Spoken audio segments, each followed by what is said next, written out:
Hello, and welcome back to A Nerd, a Teacher, and a Hockey Player. A relevant yet irreverent look at technology, business, and life in Wichita or wherever you may be watching from. I'm Paul. I'm the nerd. I'm Kimber. I'm the teacher. And I'm Jeff. I'm the hockey player. And Kimber, who do we have to my left here? Oh, we're so excited. Today we have a special guest, Audra Dinell, who is the owner and founder of The Thread here in Wichita, which is a women's leadership and development group. She is one of those people who does everything. You're sitting on boards. You are raising a family. You have your own podcast, which is A Lot with Audra, and you should check that out. And you can just be found all over the place. Well, thank you. I feel like, based on the topic we're talking about today, I don't do everything intentionally. Ooh. Foreshadowing.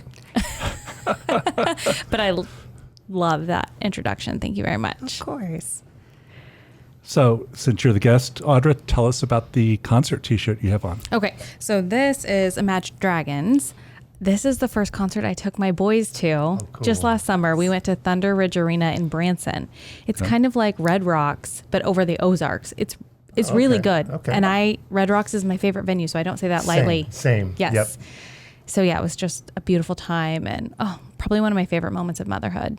And it was their first concert? It was their first concert, just me and them. My husband stayed home and worked, and we just skipped school one day and went to the concert. That sounds awesome. Yeah. What an amazing memory. Yep. Yeah. For sure. I've got Chevelle today. My second go at Chevelle. Just bought tickets to a Chevelle show in August over the weekend. And so hopefully this time, because it is an indoor venue, it won't get canceled. Because the previous two I've tried to attend at outdoor venues in Kansas have both been canceled because of weather. I'm sorry, I smell the tornado warning in Thanks. in your future. Jinx, yo, Yeah, Mako. yeah. Thanks, Paul. Kimber, how about yourself? I'm wearing yellow card today. This is another high school show, but I got into this one legitimately. A friend's mom took us in Kansas City, and I'm really proud of that. This is a legitimate, I walked in, no ID needed venue. Only Kool-Aid being served. Yeah. Okay. There we go. Right on. I remember Yellow Card. Yeah. And I'm sporting the 2006 issue of Rolling Stones. Nice. The Bigger Bang Tour at Cessna Stadium was the second time we saw them. Once was up in Kansas City at Arrowhead, and we sat so far back that Mick Jagger was this tall. So this time we saw him, we were about the 10th row back. It was a great show. Oh, neat. I remember that grown. when they did that. That was a great show. He's grown since then, right? He has. He's grown. He's taller. grown. He's taller. Yeah. Yeah. Tripled in size. Well, Audra, you started it, but what are we talking about today? Today we are talking about intentionality at work and in life because they're not really that separate, right? What is that? What does that word even mean to you? So when I'm curious to hear what you all think, but when I think of the word intentionality, I think about who I want to be in the world, what habits and actions are going to support that, but also what I want to create, what spaces I want to create, what businesses I want to create, what I want to create in my community. So I just think it's being really thoughtful about who you want to be and what you want to bring to the world. What about you guys? I struggled with it when Kimber said, what's intentionality? Because to me, it's one of those words that it's hard to define without another word that means the same. Right. You know, intentionality, purpose. I'm doing things on purpose. I'm doing things for the reason. I'm doing things for a cause. I'm doing, so it really struggled. I struggled with what does it mean to me other than, making sure things I do both at home and at work and in the community kind of align with my core values, my core purpose, my core belief. Same. I'm kind of in that same park. I guess, excuse me, one of the things I kind of associate with intentionality is maturity. Mm-hmm. Like, for example, if I'm thinking about, I was, in my 20s and 30s, I was not really intentional about saving for retirement, right? That's something that came in my 40s and now my 50s. So, it's a little bit more in my face. And I think about that same thing in terms of business. As your business matures, sometimes you can be more intentional. Like, for example, OneSource. We talk about, we know the specific type of client that we want. And so we're very intentional about that, right? Our key client profile. But early on in One Source, before Timber and I were well, you probably weren't even born, but I existed.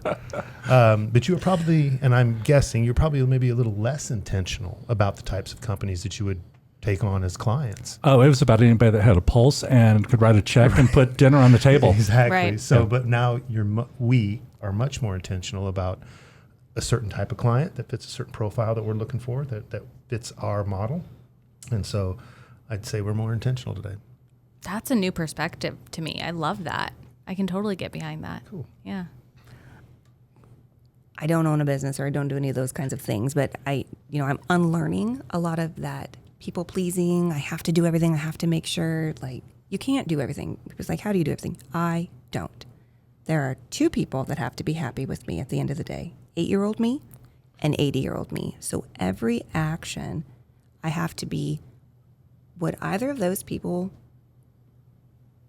be happy about this? Would either of those people be proud of me? Would either of those people be cheering me on? Or would they both be like, one or both of them be like, girl, no, that's not what we're doing. And I am at the point in my life where I can make those choices. I can choose, who do I want to be in my life? I can choose what I want to do for a living. I can choose those things. I'm pretty lucky that you let me choose that. But that same, I'm choosing this because of where I want to go or who I want to be. And that, for me, that's intentionality. And that path, how did I get there? How did we all get there is such an incredible journey. We could talk about that for like 22 hours and probably still be talking about it. But Audra, how did you find that path? What did you do? Well, I think your visual is beautiful. I'm going to use that. 8-year-old me and 80-year-old me. That's precious. I was thinking about your kids. And then you were like, no, me. And I was like, yes, that's right. And I Our kept kids don't have to be happy with us. Right. I kept thinking, I got to please the guy to my right because he's my boss. And it's like, no, he didn't even come into the conversation. Not at all. Not at all. No. I think intentionality is a path that we're always on, right? I mean, it evolves in different seasons of life and business. I do remember in 2015, created this mantra for my year. And the mantra was live with intention and accept imperfection.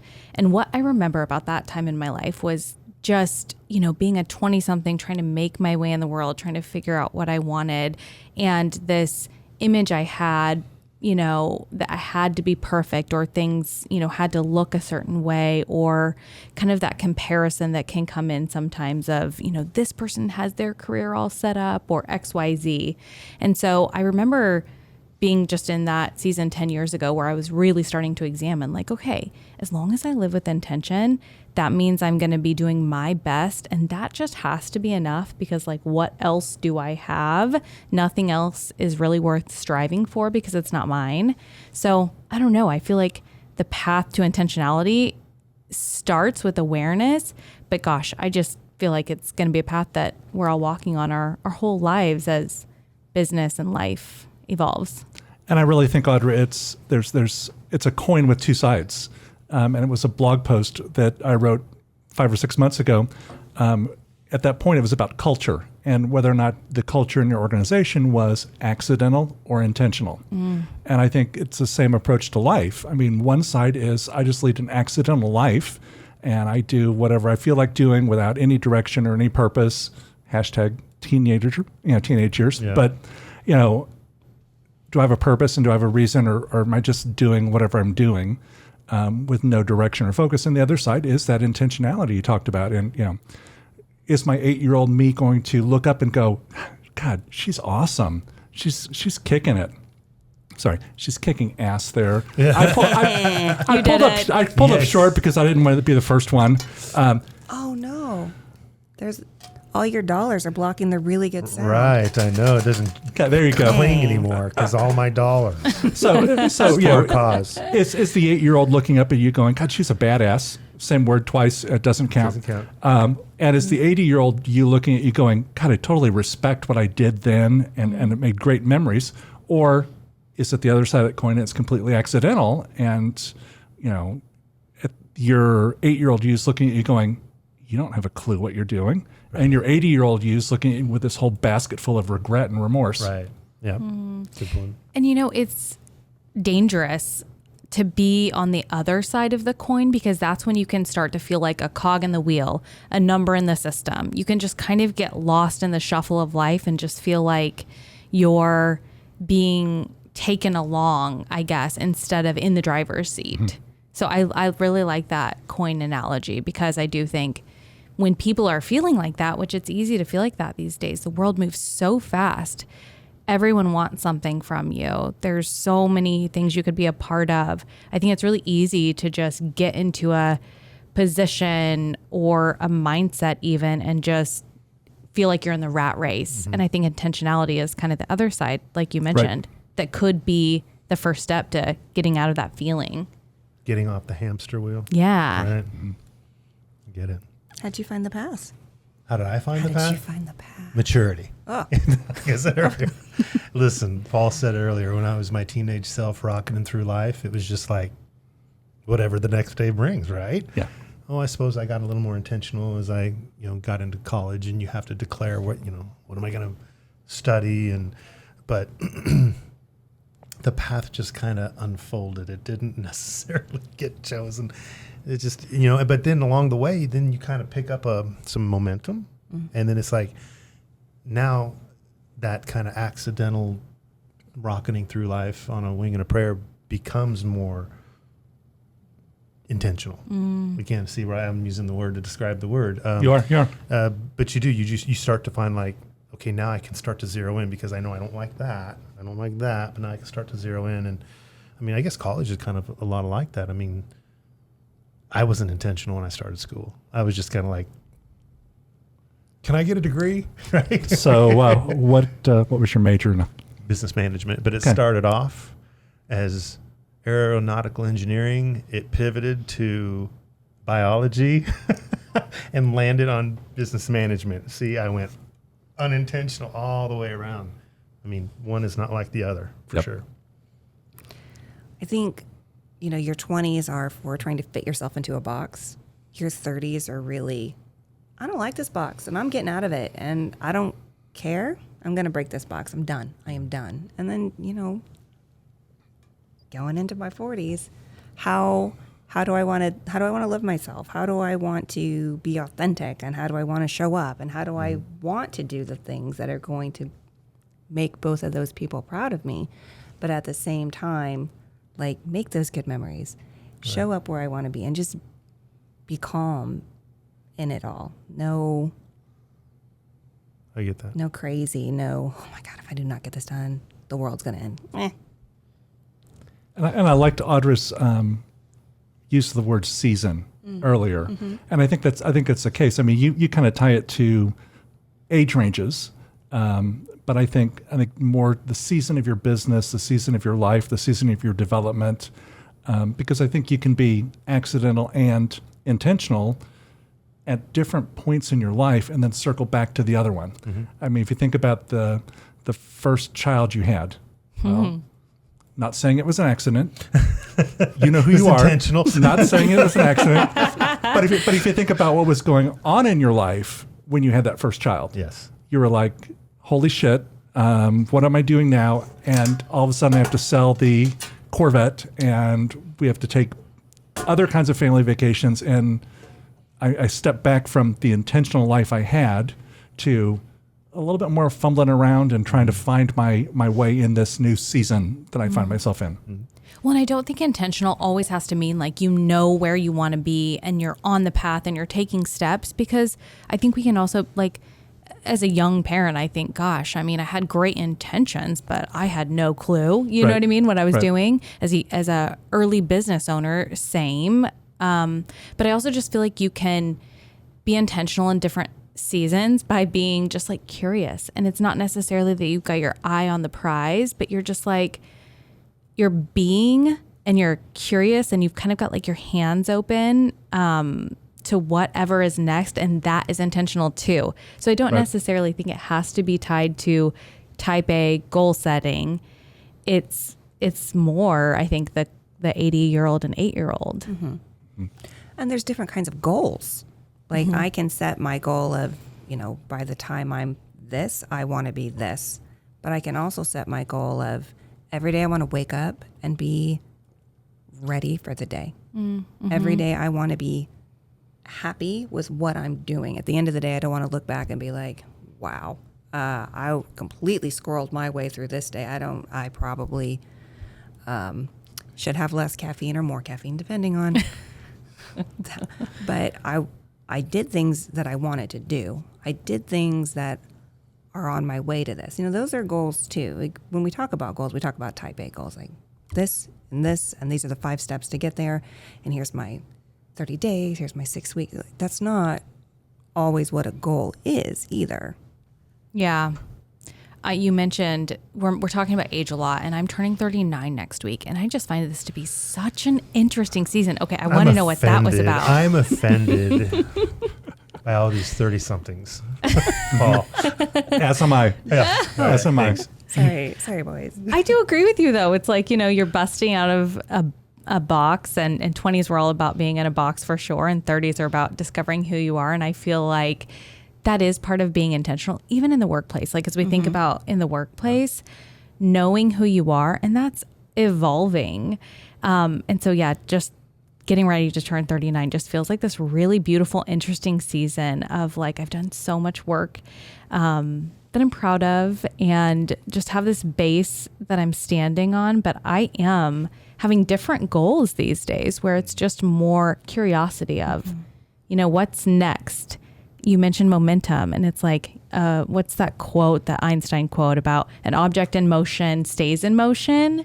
And so that momentum is a part of it too. And sometimes that momentum doesn't necessarily come in the way you think it's going to, but when you get it and it feels good, you kind of go with it. So. And the beauty of all things internet is that in 10 years, Audra's going to be able to find this episode again, and 49-year-old, almost turning 40, Yep. almost turning 50-year-old Audra, math is hard, almost turning 50-year-old Audra will be able to look at it and go, oh, really? Yeah, that was the spring. If this were a different podcast, I would love to dive into more of that. I'm eager to hear your thoughts.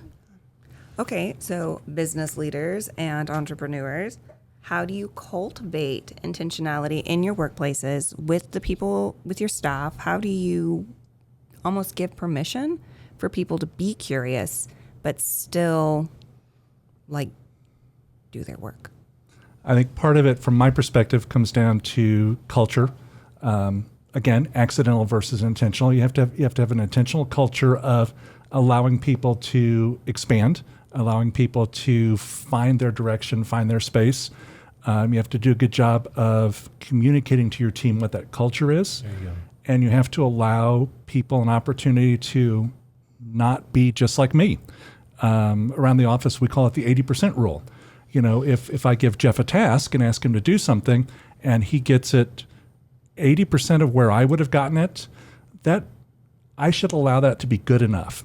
Because that other 20% is, his experience, my experience, his background, my background, morals, ethics, that biology class you took in college versus the Pascal coding class I took in college. That's what makes up the other 20%, and that's what really makes us unique. Right. So I can't expect Kimber or Jeff or anybody on my team to do something exactly the way I do. Otherwise, I'm not getting as much value out of them as I can, because sometimes that additional 20% is above where I would have gone. And to kind of tie that back to an example that happened a couple of years ago, specifically in our industry, there was a cybersecurity incident, or a piece of software kind of got buggy and shut down a bunch of Windows computers throughout the world. Mm-hmm. Those of you that are in the IT space, you'll know exactly what I'm talking about. It's not a product we use. We've never used it. We evaluated it, but it's not a product we use. So I happened to be on vacation at the time, eating breakfast with my wife, and I saw this, and I'm like, not a big deal. Not a big deal for us. I don't care. A few minutes later, I get an email from Kimber that says, should we do something about this? And my response was, no, it doesn't impact us. And her response was, but our clients are probably going to ask about it. And I said, okay, fine, I don't care, whatever you want to do. Well, it turns out she puts together this brilliantly drafted email with a little bit of technical support from the team, gets it out to all of our clients, and I get messages back from our clients because selfishly, every email comes from me. So I get responses back from my clients that said, thanks for that. They made our day so much better. I had people at the office asking about this, and my first response was, I really didn't care. So sometimes that 20% is over and above where you would have been. You made a good hire. This is your chance. Oh, I was looking at Audra. How do you? No, we passed that on too much spotlight. How do you, like, you have a team, and how do you? I know you shared the story that kind of in the beginning you were like, I'm gonna do it all, and I was like, wait a minute, I need a team. So how did you give them? How do you cultivate that with them? That this is your intention, where theirs, and how do you align it? You know, I do think it is hiring the right people and then building that human first culture. So one of the ways we start meetings is we do bring our whole selves to the table, and we just do kind of an informal check-in before the meeting starts and before we get down to business. And we all know kind of what's going on with each other in terms of like how much we want to share, but we just like have that safe space as a team to bring our full selves so we know where the person's mind is at, right? You know, if one person is short or quick or, you know, maybe even kind of looking for the problems that day, you know, we can know if they've got something else going on and if that's part of kind of where they're coming from. So I think building a human first culture is so, so important. And also I think when you're working on being intentional as a leader and in a company, you have to know yourself, and that's your strengths, but that's also how your strengths can be like that double-edged sword. So I am a high ideator, always have lots of ideas, and my team, most of them need to process things. And so there was a time where I was coming into meetings with all these great ideas and just completely overwhelming them. And they, you know, thought they needed to take action on everything that came out of my mouth. And I'm like, oh, whoa, no, gosh, let's not do that. So what it was is like really digging into like, who am I? What are my strengths? How can those show up when they're kind of like on fire? And then giving your team the same permission and encouragement to do that for themselves, and then talking openly about that. So we use a lot of different assessments at the Thread. One is the Clifton Strengths Finders. Another one is the Predictive Index. But we like to, as a team, spend time doing that individually, and then, you know, sharing our learnings with each other, sharing results so that I can know who I am and sort of put up some guardrails for myself. I can also know who my team is and interpret what's coming from them through the lens of who I know them to be. And then it just makes sense when we all know that about each other to be able to work together and just build with intentionality. It's important. You mentioned, I mean, communication. Paul mentioned it a little bit too. For when I think about intentionality, at least, you know, how leaders cultivate it, I think communication, and it's easy enough, but, you know, I've heard and I've experienced that if you say something 7 times, or, you know what I mean, it starts to become ingrained. And so if you've got in your business, if there's, you know, you're intentional about a culture, by example, then you want to talk about that a lot. You want to make sure that everybody understands that culture is very important. We're intentional about it, and enforce that intentionality, if you will. I mean, for example, you know, we have a 4-day work week. I'm not bragging. I'm just saying we have a 4-day work week at One Source. We're intentional about protecting that day off. Yep. Right. And so that's part of the intentionality of our culture. And we talk about it. And I've seen Paul go, oh man, that's your day off. And I'll be, you know, no, it's all right. You know, it's okay. I can work on it. It's all right. Yeah. But he's cognizant of it. You know what I mean? So, but we talk about that a lot. And I think if you communicate about that, bring those things to the meeting, get them out on the table consistently every meeting, it becomes intentional because it's talked about over and over again. Yeah, that repetition. Yeah. My team currently, most of us have young kids, and so summers are kind of a down season for us. So before summer starts, we do something similar where we talk about, all right, What's your world like in the summer? What's mine? And sort of just have that in writing on our planning doc, which we all print out and have like on our desk so we can see, oh, Kendra's going to focus more in the morning so that she can spend time with the kids in the afternoon. Kristen's available these days. So I love that. I love the thought of like repeating that in your communication because it's not one and done. No, if it is, it's probably not going to be remembered. Yeah. And it's hard to be intentional when you don't remember it. Yeah. So, Audra, as we wrap things up, do you want to leave our viewers with any parting comments or thoughts around intentionality?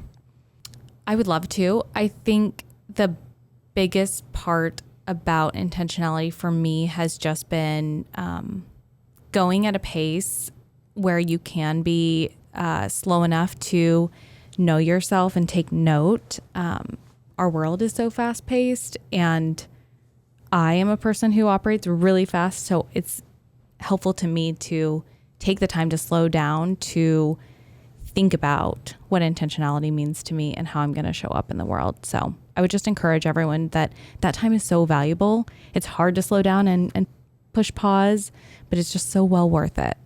that's awesome. Yeah. Great. Cool. Thanks for joining us. Thanks for having me. You've been watching a nerd, a teacher, and a hockey player. Stay tuned for next time. And again, don't forget to like, share, and subscribe. Tell your friends about the mayhem. We'll see you next time. Bye.